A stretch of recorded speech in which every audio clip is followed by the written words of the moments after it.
Hey everyone, welcome again to Jets 55. I'm Phil, and good old Vin is over there. We're thrilled to be back, and it's a new beginning. It's the new year for us, first one in the year, and hey, we have to say how happy everything went. We are that everything went well for this kid, DeMar Hamlin, and that's a great story that hopefully is over now, and I think we're going to see a lot this weekend about the kid. I think we're going to see that. Be the main story for the Buffalo Bills for sure, right? But a lot of positive vibes. In fact, there's a rumor that he might be leading him outside the tunnel, which would be unbelievable. But whether he does or not, that he's recovering, he's speaking, he's on just every day gets better. It's a good way to start this podcast. Our third podcast started, when it happened. And it was a tough discussion, but you know what? It's a nice start for the new year for the young man, and fingers crossed. Oh yeah, and I don't want to be on the other side of the ball, being the Dolphins, man. That should be a hard hitting game, It's going to be a hard hitting game. It's going to be a big home field advantage for Buffalo, but anyway, we're the Jets, baby. All about the Jets. And as we were talking before we came on to start the podcast, sadly enough, and it's been too many years, but I still see a positive vibe. This is when, as Jets fans, and again, Jets 55 years of fan, both of us combined 110 years. It's incredible how I can do the math. Yeah, right. We're genius. This is when our time starts, really. Hopefulness, decisions to be made, thinking about the draft. Yeah. Now it's going to be about a big thing about, obviously, the QB. So many things happen. So we have things to talk about. And but at least this is the happy time right now for us. This is the real season. This is our real season. This is when it really begins for us. This is that. Remember when I said 5 minutes of joy, right? This is what it is right now. What would you say? 55 years of pain, 5 minutes of joy. Yeah, 55 years of torture interrupted by 5 minutes of joy every once in a while. And let's face it, the new season, it's not over yet. Those guys that are in that thing called, the playoffs, let them do what they have to do, But when that's all over in a few weeks, everybody's 0-0, and we're like, yeah, we're going to go. That's when we're happy. Everybody's equal. Everything's great. And that's when we have our best times, But right now, how many teams in the league? Besides 14 teams, we're presently all starting out 0-0. So, I know. Hey, look, and listen, dude, start us off. Let's get it out there. You want to bring it up? I'm good with you bringing it up, man. Talk about an ugly Betty, but let's bring them up. Talk about it. I'll give my thoughts, and then right. I just say, and you agree? We'll get away from it, but start us off. Because from the get-go, and I'm not hating the kid, always hoped he was going to be the guy, but from the get-go, it was an absolute train wreck. Well, Vin, that's a great topic. And you know what, though? It's not like we have any choice, okay? The kid, we're talking obviously about number 2, Zach Wilson. Well, you know the deal, right? But it's now 2 years in the books, okay? And the drama is boring and it's uninteresting. So this guy from day one, and I don't want to sit there and rag on him either. We don't have any choice because this is the focus. This is what needs to be worked on. But the fact that more than anything else, what we're talking about when it comes to about him is his mother gets in the mix. It becomes personal. Right off the bat. Yeah. Sorry, right off the bat. This kid is drafted, and I'm not, listen, mothers, fathers, great, and we're not being critical of mothers, but this kid's getting drafted. It's about him, but then it wasn't about him. There she was, right off the bat. Yeah. And then we're going to be we're called as a fan base toxic. That's what she said. Your fan base is toxic because she's going back and forth on Instagram. And most guys our age, we don't do that. We just watch the game. We don't want to know about this little back and forth nonsense. We just want the kid to play well if he's going to play well. If he's not, then he's not. But she's in there, like I say, it's Mama Bear protecting her little cub. That's what it amounts to. And I just don't want to see that. I don't enjoy that.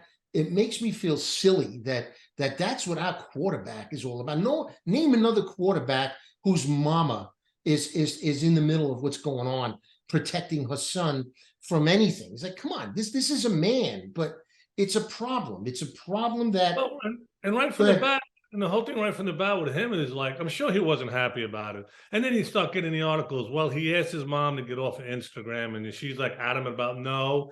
She feels like she's helped 10, 20,000 people, which I always wonder when people on Instagram are helping each other, who has the licenses or the know-how. Are you a therapist? Are you a licensed therapist? What exactly is it? But listen, anybody. What's your qualifications? Right. Yeah. Right. Yeah. Anybody can make someone feel good. I'm not saying that. I mean, I'm not an Instagram guy. People probably might listen to me and say, man, this guy's in the dark. I am in the dark. No, anybody, normal Joe, Jane, can give good advice or be helpful to a person. I'm not saying they can't, but already, he doesn't want his mom on Instagram. I'm not getting off Instagram. And then who's bopping who? I mean, it's just been a distraction since day one, like you said. And it's really, like I said, it's boring. It's not real drama. There's nothing there. It's just silly. And, I don't understand how, Michael, I guess Kay said something how, Woody loves the kid, whatever. So she has to get on there and say he's wrong. They don't know anything in the media. Woody, all he ever did was show us around the complex, and that was that. So it's like, why are you even commenting? Forget about Woody for a second. We'll talk about Woody in a minute. But I mean, why is she involved? I don't understand, Listen, we're not the number one Woody fans here, but after she shows the complex, what does Woody need to do with her and the family? Yeah, I mean, so the guy can have an opinion. If he thinks Woody likes him, fine. It's up to you to say he's wrong and he's toxic and everybody.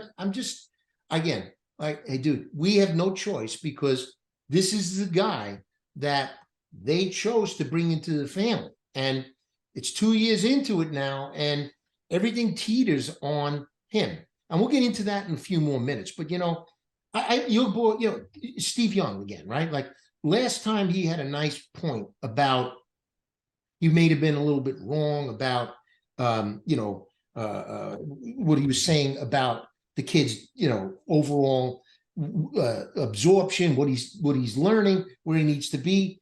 But now he comes out and says on the same show a week later that tough love was wrong. He needs a big brother type telling him that it's okay. I mean, really? Come on, Steve. It's like he needs somebody that's knowledgeable, that's going to tell him, I believe in you. I mean, give me a break. I mean, the hand holding, the diaper changing is insane. And I had it. And I'm not, like I said, like you said, we don't need to bash him. We're not. But the way they're handling him was coddling, and now they're making it sound like what's his name? LaFleur was pushing him away, that he really wasn't anything but a tough love guy. I'm like, tough love? You're terrible. He's saying, last thing I'll say, then I want your opinion on it. Because he said that, Steve Young said, it's not physical with this guy. It's about his expectation and it's about his development. But you know what? I don't think with my eyes, you can say that it's not physical yet. He has not proven yet that he's the physical specimen that could stay on the field and lead a team to a Super Bowl. What do you think? But to say it's not physical, you know what? It's never physical if someone's going to be a good player. There's thousands of guys on this earth who can make all the throws. That's what we ever heard. He can make all the throws. Well, there's thousands of guys who can make all the throws. Okay? Physically, they could throw a football and toss it around. Right. It's after that. You and I can do it. We've done that. We can do it. But I'm saying it's always, that physical part of it. And he showed a little bit more. Okay? They saw a little bit more, a little bit of those intangibles. Okay?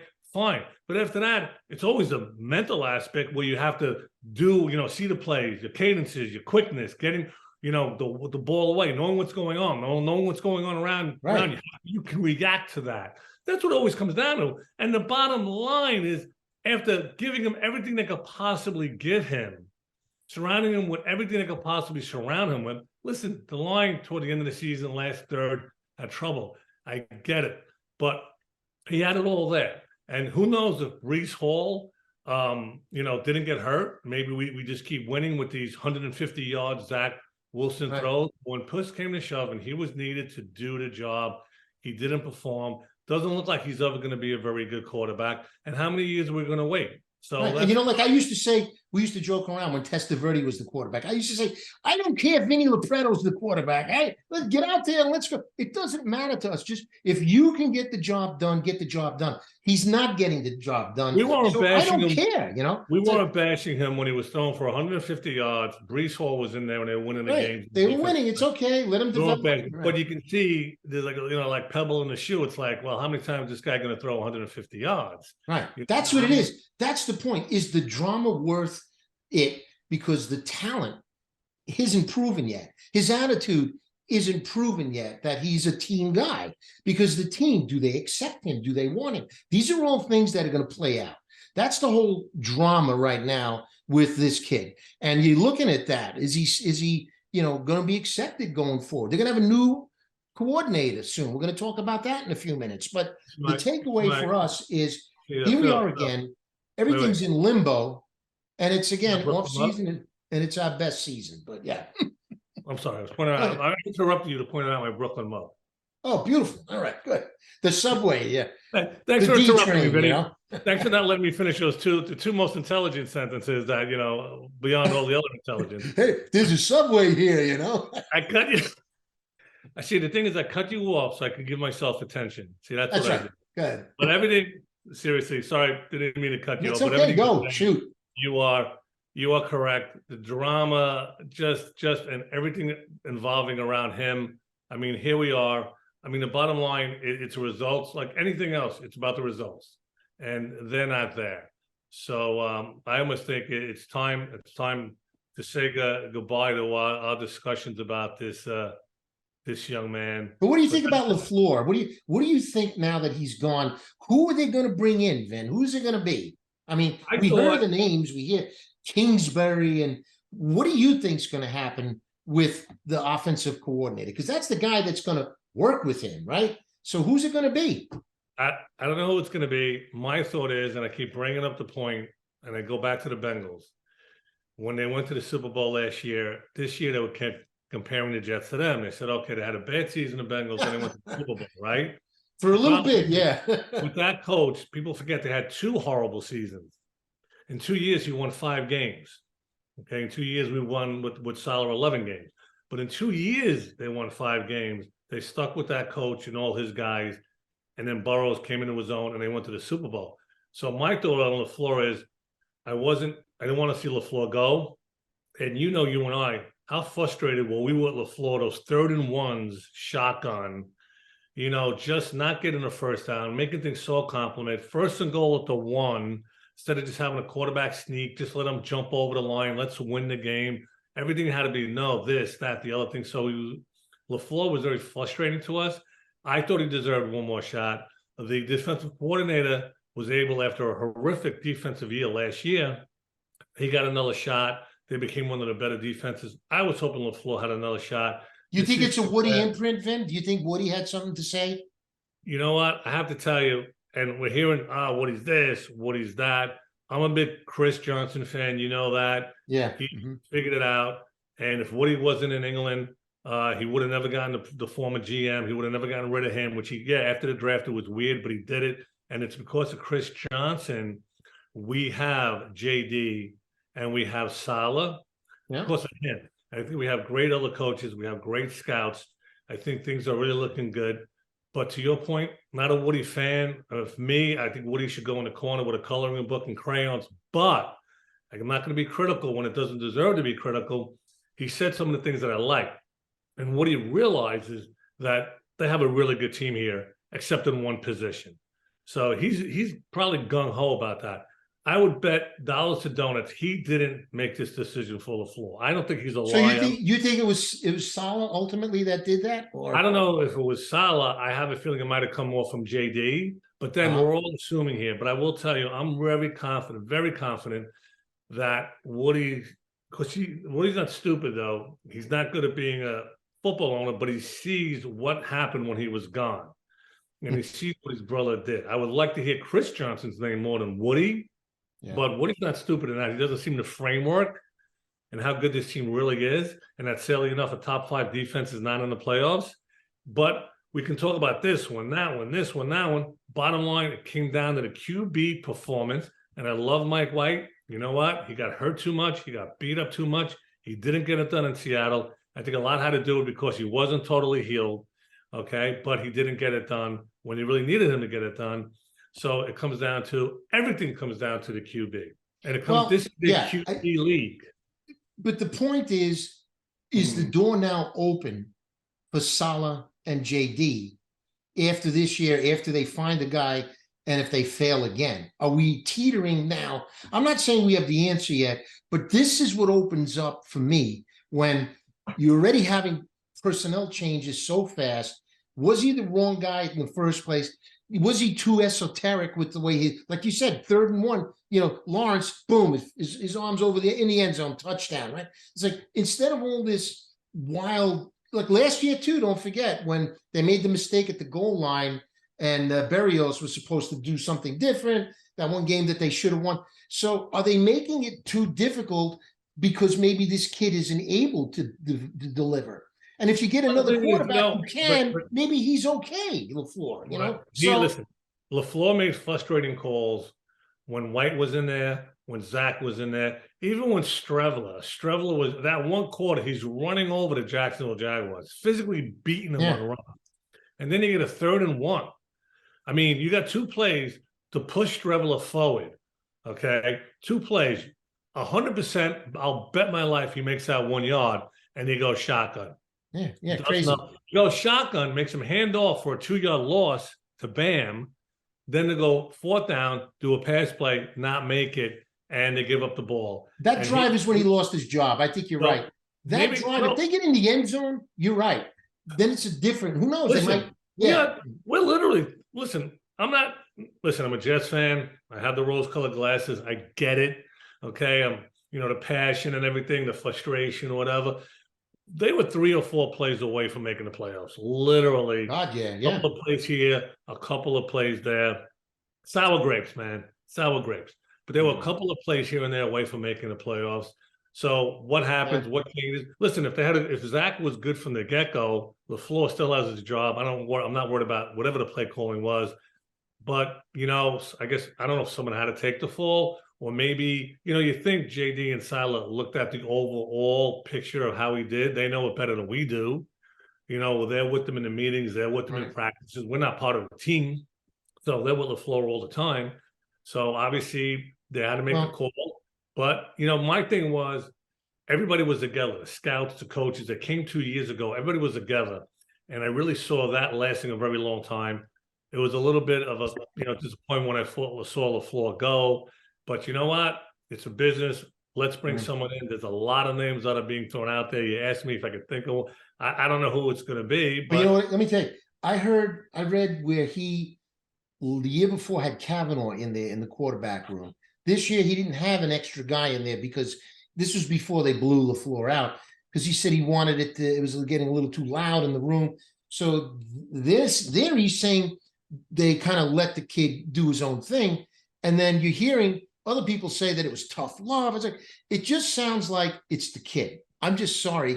He got this guy fired. That's the bottom line.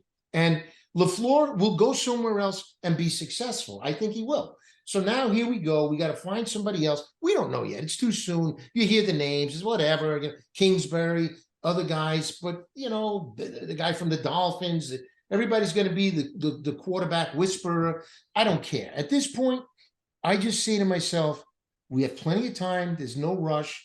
We're into that off-season, hope springs eternal moment. But to that end, what I'm concerned about, and I wanted to, in a few seconds, I wanted to talk a little bit about, what the elephant in the room is about what's going to happen with competition for good old Zach. But let me ask you before that, and, what do you do now with Quinnen Williams? What does JD do now if after they're having this distraction with the offensive collapse and the failures there, and there was some great things, Brees Hall here, what do you do now with Quinnen Williams? Here's the thing. it's a combination now, because what happened is JD, to me, has done some incredible things, like pull a rabbit out of the hat. The whole thing with getting rid of Jamal and all the draft picks we got, getting guys here or there. He's done a phenomenal job. Now, JD, it looks like we have to really coincide this with talking about getting a marquee quarterback. Of course, now what happened is JD has been able to do this with a first-year quarterback, having Sam Darnold the second or third year, whatever it was, on these small contracts, the initial contracts. So there's never been this huge mega quarterback contract that's been out there. That's something he's going to have to adapt to, because let me tell you, they're going to need somebody big. They got to pick up somebody big. So the whole thing is now he's going to have to see about getting that big contract for a quarterback, a marquee name, and we'll start talking about that. That's going to relate to Quinnen. That's going to relate to Quinnen. Now, they say the last 8 first-round picks, they've never followed up. Right. They got to follow. I mean, you got to figure out something. So this is where JD now. Muhammad Wilkerson, they said, was the last guy that they committed to. Very good. Yeah. Very good. Yeah. And, but I mean, well, look what happened when they gave him a big contract. I know. But anyway. But Vin, to me, the thing that's scary, though, is, look, a lot of us are Met fans, too. They just kept Nimmo, right? They gave Pete, a bunch of money for the arbitration year. They're taking care of their own. But you now have, Quinnen Williams and Sauce, first team All-Pro guys now. This is good. This guy, Sauce, right? I just heard it this morning, right? Yesterday. First guy since Ronnie Lott in 41 years to be All-Pro first team as a rookie. You don't think that he's looking, and Garrett Wilson isn't looking at what they do with Quinnen Williams? I think this is a big, big problem, because they have to make him whole. They have to protect their jobs because of what's gone on with the coordinator and the offensive problems. But the defensive side of the ball is still really, really critical to get right. And Quinnen Williams, you gotta sign him and give him what he wants and fast. I don't want that to linger. It's always easy to say we gotta, but let's give kudos to our boy Tom. And Tom said it in a simple way: if you get that huge marquee quarterback and you get that big contract, are you prepared to, down the road, letting a few guys that you thought you might have had, or a handful of guys, are you ready for that marquee QB, and then losing guys? You have to be prepared for that. Yeah.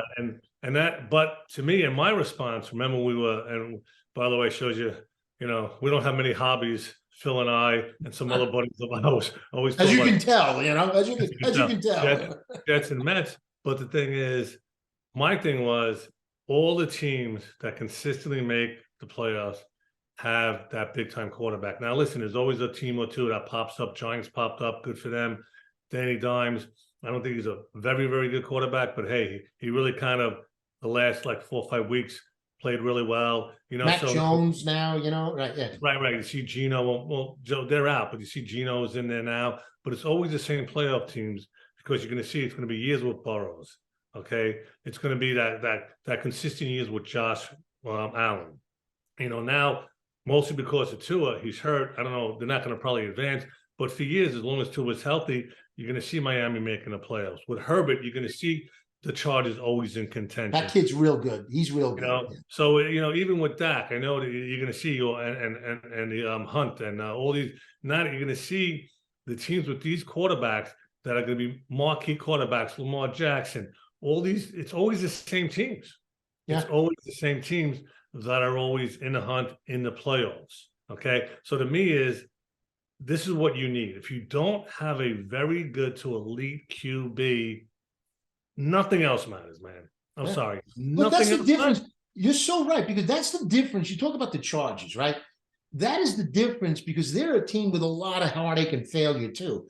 But what they do right, Drew Brees, Phillip Rivers, right? And now Herbert. They draft quarterbacks. I wish we could do that. And with the teams we put together, they'd be a winner. But you're right. We don't ever get it right.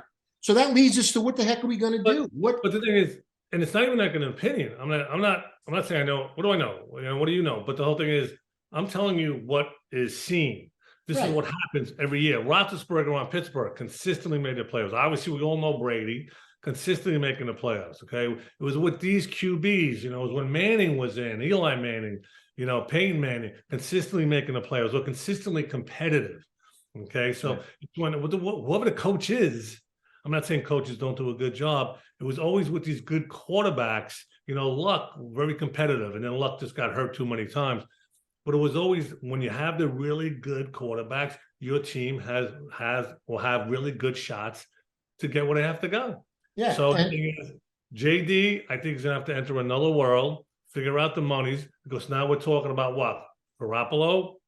Are we talking about Carr? Are we talking about psychotic thing with Aaron Rodgers? By the way, let me say it right here, okay? As I'm walking off with the number one, my back's not to you. My back is supposed to be to you, right?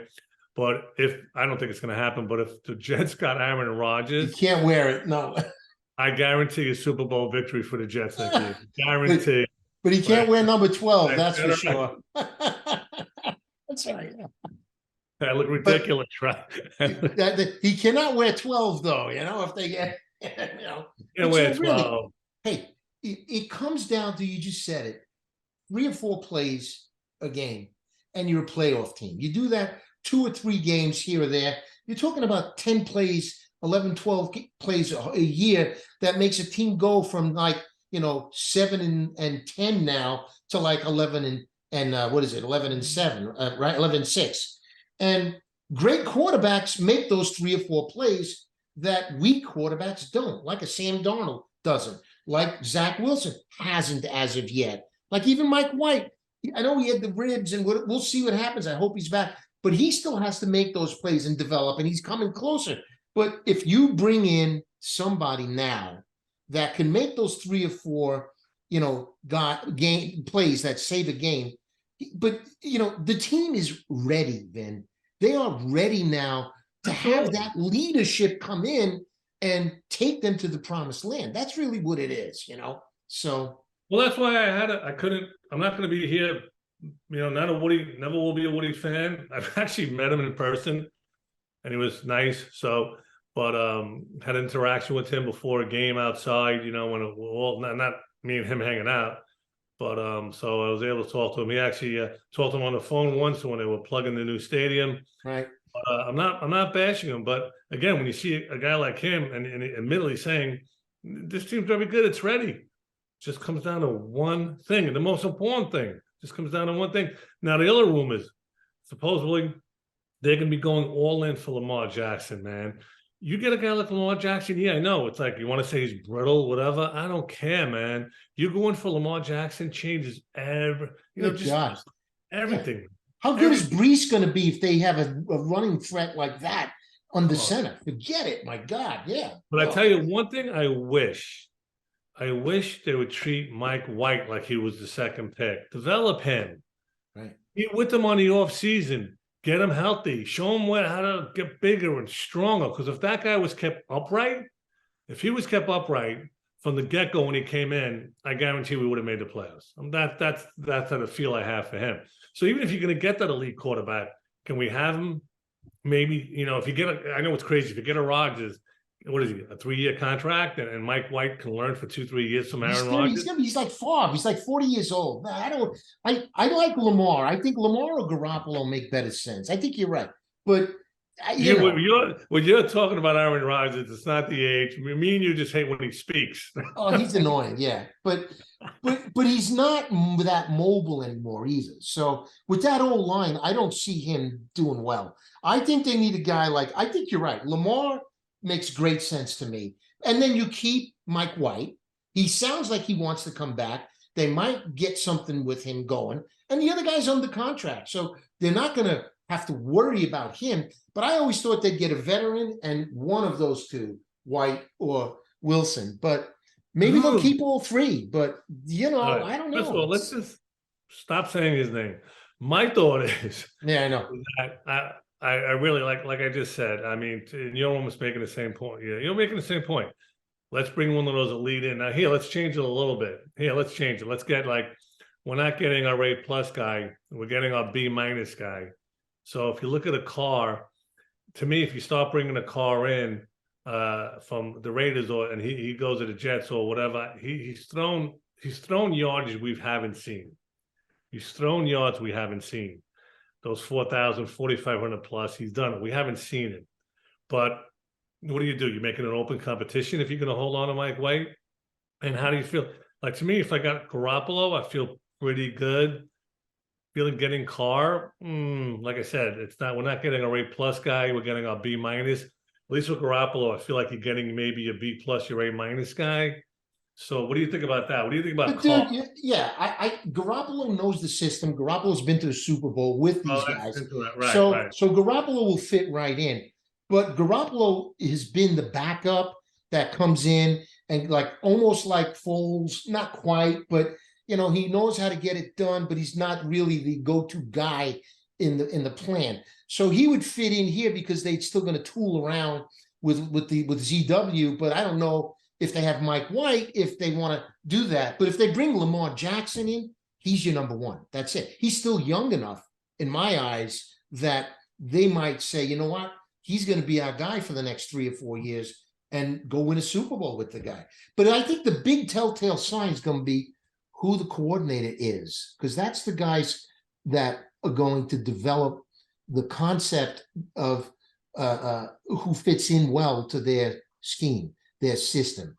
So we don't want, a Hackett. My God, we don't even want to go there. Well, Daniel Hackett, Paul Hackett's son.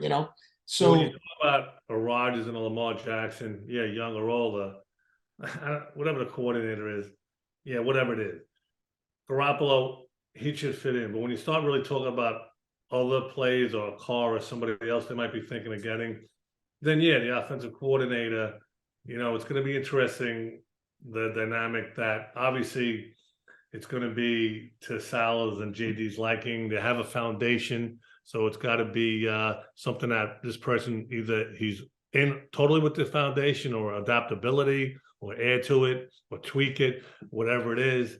But yeah, it's an interesting thing when we see an offensive coordinator. But me personally, when you have a really good quarterback, yeah, oh yeah, change everything. No, I know. Listen, dude. If they bring in Aaron Rodgers, he's going to do what he wants out there. If they bring in Carr, he's just an inexperienced guy. He's going to do what he's supposed to do, but he's going to ad lib. These guys that are out there now don't know how to do that. Garoppolo, he'll be dutiful. He'll get the job done, and they're going to have Breece Hall back there. So and Garrett Wilson. It's going to be scary. You're right. The only thing missing, and we all know it, is that quarterback.